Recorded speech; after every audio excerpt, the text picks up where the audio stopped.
Good afternoon. Thanks for watching CBS News 24/7. Let's take you to San Diego now, where the city's police department is updating us on the shooting yesterday. We're going to try to cover many of the developments that we've learned over the last 24 hours. We're going to identify the names of the victims from yesterday's horrific event. But what I want to really start with, explaining to everybody, particularly in our Muslim community. I know it may not feel this way, but we are one community. You're going to see a visible presence at places of worship throughout our county. Law enforcement is banding together to make sure that there is a feeling of being safe at every place of worship.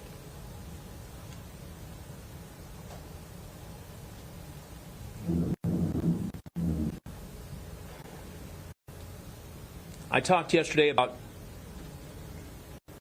the heroic actions of a security guard at the Islamic Center. I had no idea how heroic those actions were.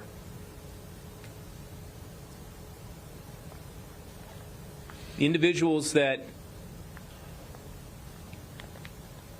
did this heinous act ran past the security guard, most likely not knowing he was there. He immediately observed the threat to everybody at the mosque. He began to engage them with gunfire. Both suspects returned fire. You can see the security guard reach for his radio and put out the lockdown protocol. The security guard then continued to engage in a gun battle with these two suspects. His actions, without a doubt, delayed, distracted, and ultimately deterred these two individuals from gaining access to the greater areas of the mosque where as many as 140 kids were within 15 feet of these suspects. Tragically, he died in that gun battle. The other two victims, as best we can tell with this video surveillance at the mosque, drew the attention of both of these suspects back out into the parking lot area, where they were unfortunately unable to flee. And both suspects were able to successfully corner them and kill both of them. While both suspects were outside, the massive response that was seconds away undoubtedly pushed both of the suspects to run back to their vehicle and flee the parking lot. And I want to be very clear, all three of our victims did not die in vain. Without distracting the attention, without delaying the actions of these two individuals, without question, there would have been many more fatalities yesterday. Here with me to tell you a little bit about these three victims is Imam Taha.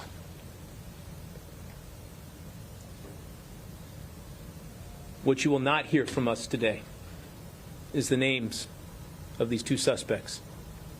Today is about our victims in our community coming back together again. And I have to say, the courage and the strength that Imam Taha has shown in the last 24 hours is beyond inspiring. And so with that, let me bring up Imam Taha to talk about our 3 victims.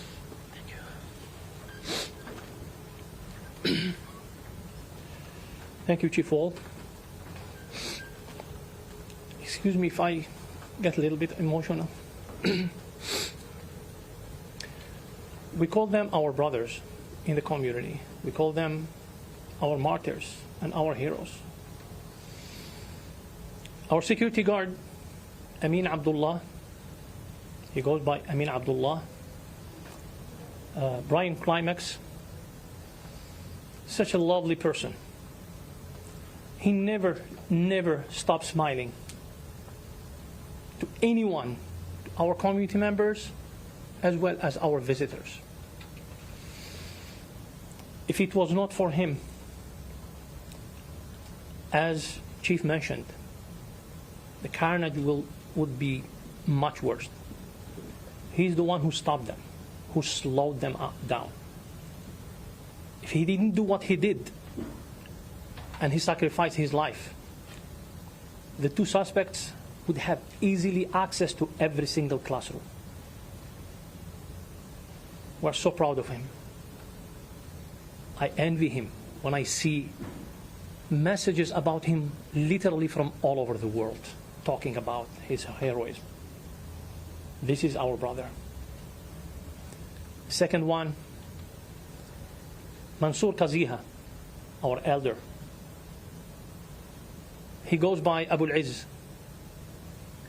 He is the pillar of the Islamic Center of San Diego.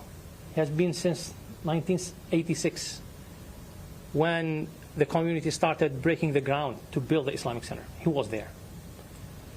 He has been at the Islamic Center for the last 40 years, working non-stop. In the last 22 years, being the Imam and Director of the Islamic Center of San Diego, I have never done anything without him.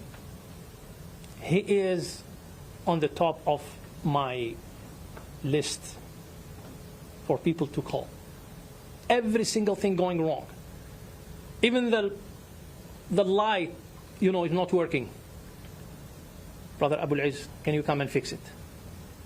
Anything that goes wrong, he was the handyman, he was the cook, he was the caretaker, he was the storekeeper. He was everything. I don't know what I'm going to do at the Islamic Center without his assistance, his daily assistance. We miss him. The entire community miss him. Our third brother, Nadir Awad, our neighbor. He lives across the street from the Islamic Center. His wife is a teacher at the Islamic school. He is every single day at the Islamic Center joining the prayers, every single day. When he heard the shooting, he rushed to do something, to protect. And he joined Mansour Kaziha. They died together. Mansour Kaziha was the first one who called 911 right before he was killed. And both of them, they tried to do something. They were hiding in the parking lot next to the kitchen. They tried to do something to protect. But unfortunately, they sacrificed their lives to protect the entire community inside the Islamic Center of San Diego. I was there. I was upstairs. And I heard everything. I was hiding until the law enforcement came and escorted us outside the building. We have never, ever expected such thing to happen at the Islamic Center of San Diego.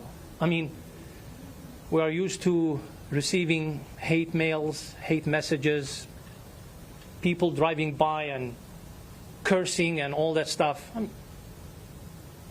But such horrible crime, we have never expected this. Even though we tried throughout the years everything we could do, applying for Homeland Security grants. We have a fence, security armed guards, security cameras covering every single spot inside and outside the Islamic Center. What could we do more than this? So this is what my community is going through at this time. My community is mourning. My community is keeping our three heroes in their prayers. My community is around the three families, trying to show support and sympathy. So this is what happened at the Islamic Center, and these are our three heroes. Please keep them in your prayers. Thank you.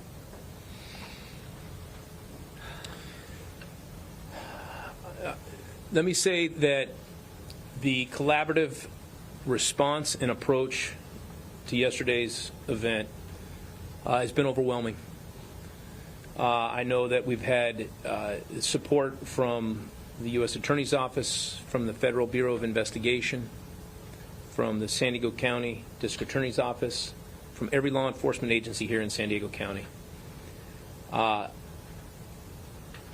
Investigators have been working through the night. And here to talk about some of the details and things that we've developed over the last 24 hours is the Special Agent in charge of the FBI here in San Diego, Mark Remley. Thank you all for coming. My name is Mark Remley. I am the Special Agent in charge of the FBI San Diego Field Office. First, I want to reiterate our deepest condolences to the victims and their families for the horrific incident they suffered yesterday. Violence for any reason will never be the answer. The victims who lost their lives yesterday were there to help others, be part of a community that came together in peace. Instead, they were confronted by teenagers who appear to have been radicalized online to believe that they didn't belong because of how they looked or where they worshiped. They couldn't be more wrong. The FBI takes very seriously any violence, and we refuse to give these subjects a platform to try to inflict their hateful beliefs onto others. We will not stand idly by and give their hate any credibility. We are thoroughly investigating this case to learn everything we can and will not stop until we get to the bottom of what happened and why. But we also want to learn how this happened and what we can do to stop future acts of violence. FBI personnel are working diligently on this case to uncover everything we can about the subjects. I want to thank all the employees of the FBI San Diego Field Office and the U.S. Attorney's Office who worked tirelessly throughout the night. Our SWAT team, our evidence response team, special agents, intelligence analysts, professional staff worked side by side with our San Diego Police Department to collect every piece of evidence and review every piece of information we have so far. Here's what I can share with you that we know at this time about the case. In coordination with the San Diego Police Department, we're currently conducting extensive interviews with the subject's family and friends. We've executed 3 search warrants at residences associated with the subjects. During those searches, we found and seized numerous firearms from 2 of those locations, including numerous pistols, rifles, shotguns, ammunition, tactical gear, as well as electronics. So far in this investigation, we've seized over 30 guns and a crossbow. We're continuing to process the information from all the locations, and we will provide more information when we're able to do so. We've also executed search warrants on the electronic devices the subjects had with them at the time of the incident, and we're in the process of obtaining additional search warrants for additional devices. In the vehicle they used, we also identified writings and various ideologies outlining religious and racial beliefs of how the world they envisioned should look. These subjects did not discriminate on who they hated. And let me be very clear, to anyone that thinks that they can end the world through violence, they are sorely mistaken. The FBI, our law enforcement partners, and our community are much stronger than you think, and we will always serve on the right of good. I want to thank all of our law enforcement partners who responded to yesterday's shooting without hesitation. Truly, the quick work of the San Diego Police Department in tracking down the subject's vehicle and their instincts in intercepting the subjects helped keep a horrific situation from being far worse. We are grateful to all of our partners. We couldn't do it without them. We'll continue to work closely with all of our partners through this investigation until we get all the answers we all deserve.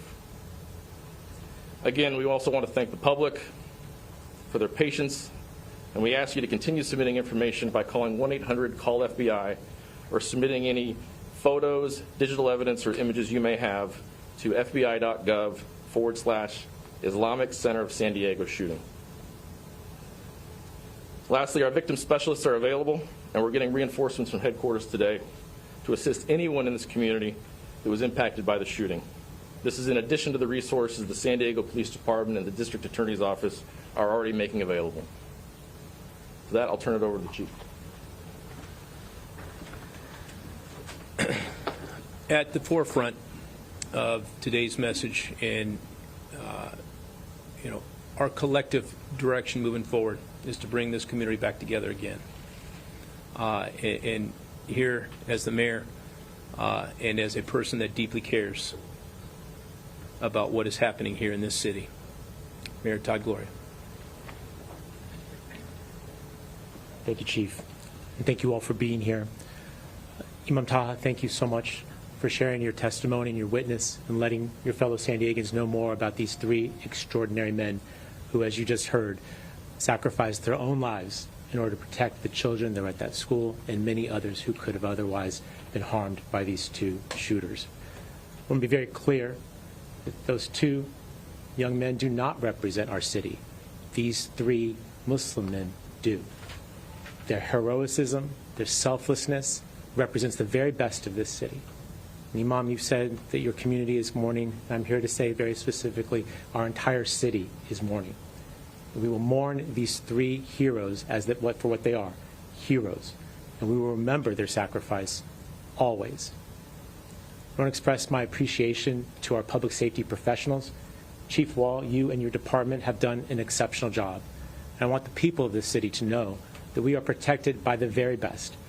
We fund them, we train them, and we equip them to do their jobs. And you saw yesterday, they did their jobs, and they did it exceptionally well. Under Chief Wall's leadership, with the partnership of Sheriff Martinez and our District Attorney Stephan, as well as our partners at the state and federal level, what you see is a level of collaboration that you don't see anywhere else in this country. And that collaboration is what makes us one of the safest big cities in America. My hat's off to every officer who responded to that incident yesterday. I thank you for what you do. I have the utmost respect for what you do, and I thank you on behalf of all the residents of our city.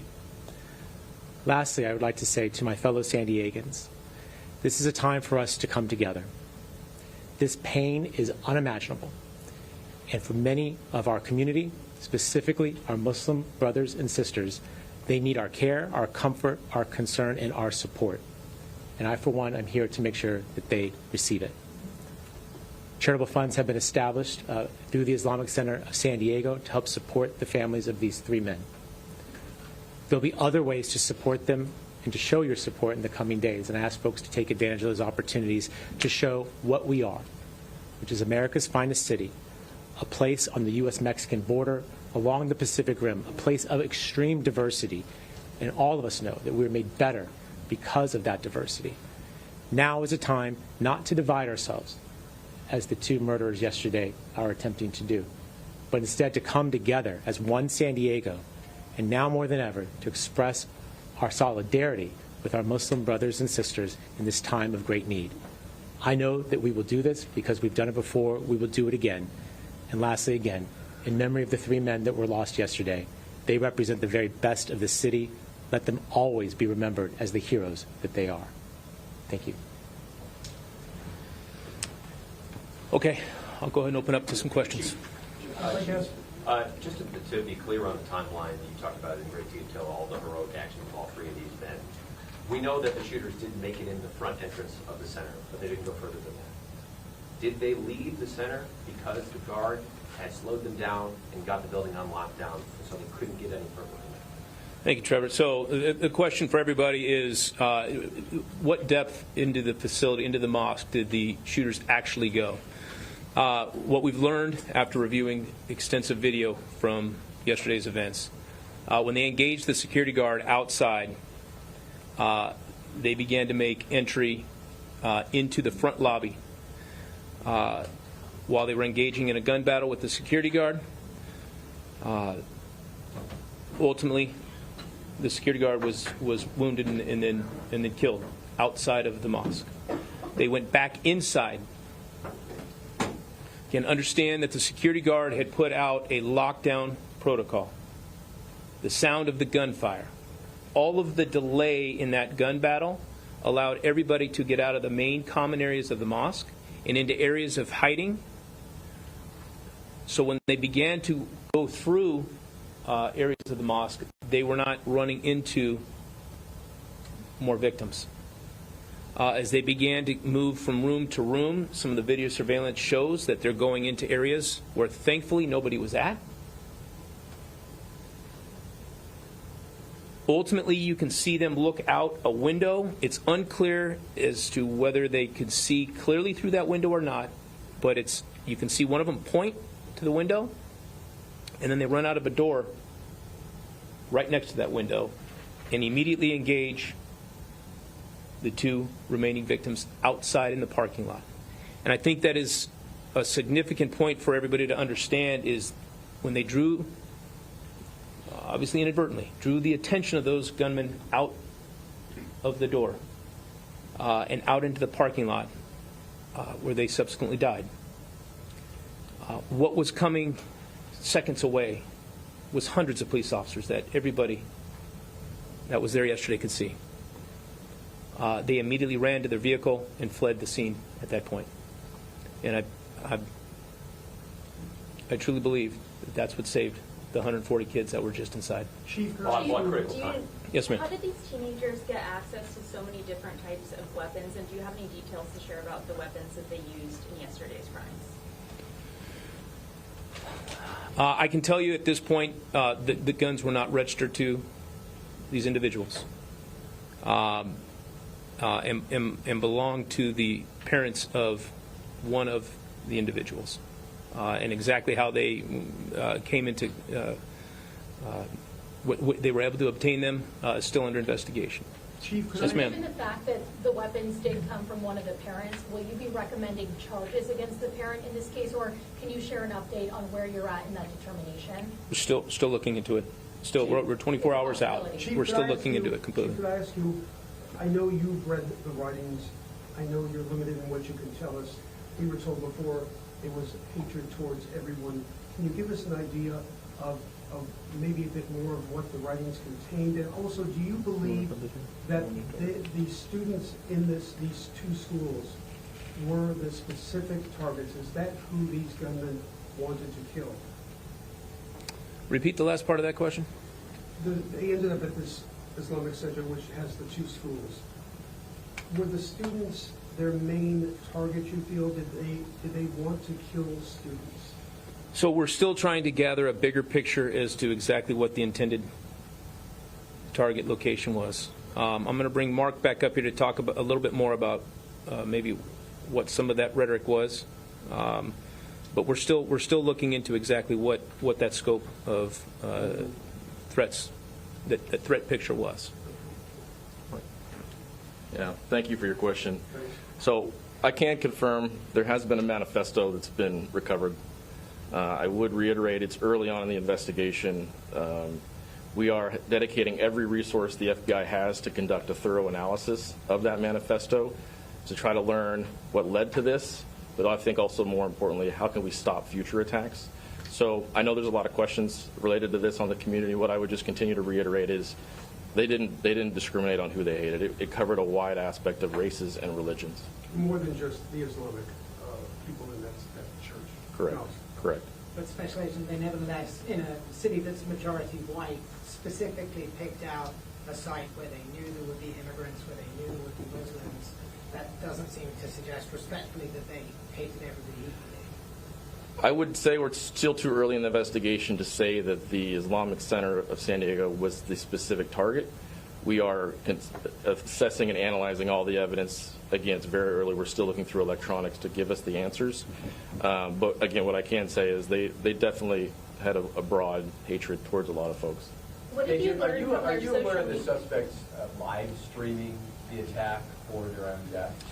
I'm aware of that information, and again, not a lot I can share at this point because we're actively going through those electronics. We just recently got search warrants in place, so we are digging into that as aggressively and as quickly as we can. To the extent that you're able, can you characterize their deaths? I can't really. I apologize.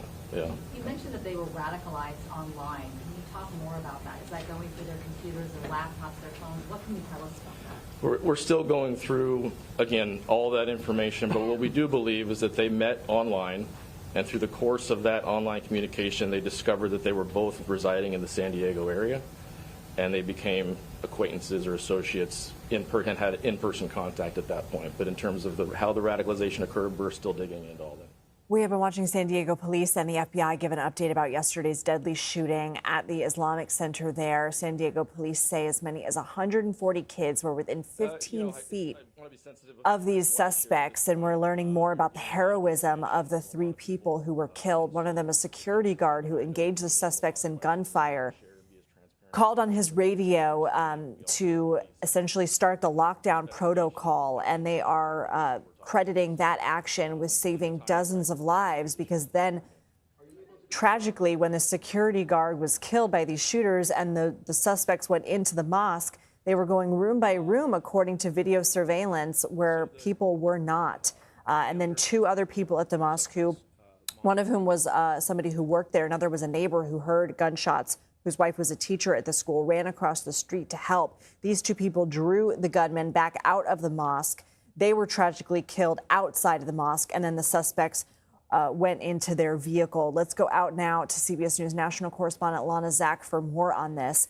Before we get into what we're learning about the suspects, Lana, and this so-called the writings that they found, whether or not this mosque was a target, let's talk more about just the heroism of these three men who put their lives on the line to save so many others. That's really the focus here today, Lindsay, both from what we heard in the press conference, those details, which are really chilling, about 140 children who were here at the Islamic Center of San Diego at the time of that shooting. And what we heard from authorities today, they are alive, they believe, because of the brave actions of these three men who are now deceased. Primarily, and at the very beginning, that security guard who enacted that lockdown procedure, and then the other two who helped to lure those shooters out. We heard from the Imam in an exclusive network interview who really got emotional when talking about these three individuals and what they meant to the community. He was talking about how important they were and how they were remembered now, unfortunately, as heroes, and how one who he referred to in this press conference as an elder was here at every step of the process for the mosque, from the very first breaking of the ground here, and how important it was for him and for this entire community that the focus today be on them, their heroic actions, and not on these two individuals and whatever motives, as perverse as they may have been, motivated them to come out and enact this horrific crime. So let's talk more about that. Police there divulging that they found some 30 guns at properties associated with these shooters, a crossbow, tactical gear, electronics, saying that the guns were not registered to them, belonged to one of the parents of one of the individuals. So obviously how they got those weapons is going to be part of the investigation. But what else are we learning about the writings and the FBI special agent in charge there of the field office in San Diego saying they didn't discriminate against who they hated? Yeah, they hated many groups, and we learned how they had been radicalized online, that they found each other through their online exploits, and that they came together through their mutual hate and their vision of what they wanted this country to look like. They refused to actually name these individuals. We do know that they were a 17-year-old and an 18-year-old, and we also know that the mother of one of these teens was the very first to alert police to the fact that their child was missing, that these weapons were missing from their home, and that they were worried about what their child might do. Police sprung into action at that point, not knowing that this was the target, and only unfortunately later did they learn that that those two individuals were here. But in terms of the writing, in terms of what motive there is. And as you mentioned, there are so many questions now. We heard from people some of those questions. How do they get access to 30 weapons, 30 guns, including that crossbow? We know that the law enforcement is now enacting search warrants on those electronic devices, that they are pouring through those writings. They found writings in the vehicles, and that they also found writings in their homes. And they're trying to piece together a understanding, a picture of who these individuals were, but it seems like they have a very good sense of the hateful motivation that came from their radicalization online that unfortunately is increasingly common in these types of situations. Okay, Lana, what else did the imam tell you? Well, this community is both in mourning and is asking for prayers today. They are a group that has weathered many storms, that we know that they are continuing to see people bringing flowers. I don't know if you can see them over my shoulder here, but I want to play a little bit of the sound from our interview with them. We hold them as our heroes. We hold them as people who sacrificed their lives to protect the entire community, to the entire school, and all the kids and the staff and the teachers who were inside. And they really did perform heroic acts. And part of what we also heard was that their heroism came through in that moment of terror, but that there was also these acts of service that happened throughout their time as members of the congregation, how they were handyman, cooks, elders, they were everything, that they guarded the people and the children inside, and that this was a daily part of their existence here, and they were remembered so fondly, and that this community is just heartbroken as they're struggling to grapple with the understanding of what happened here, Lindsay.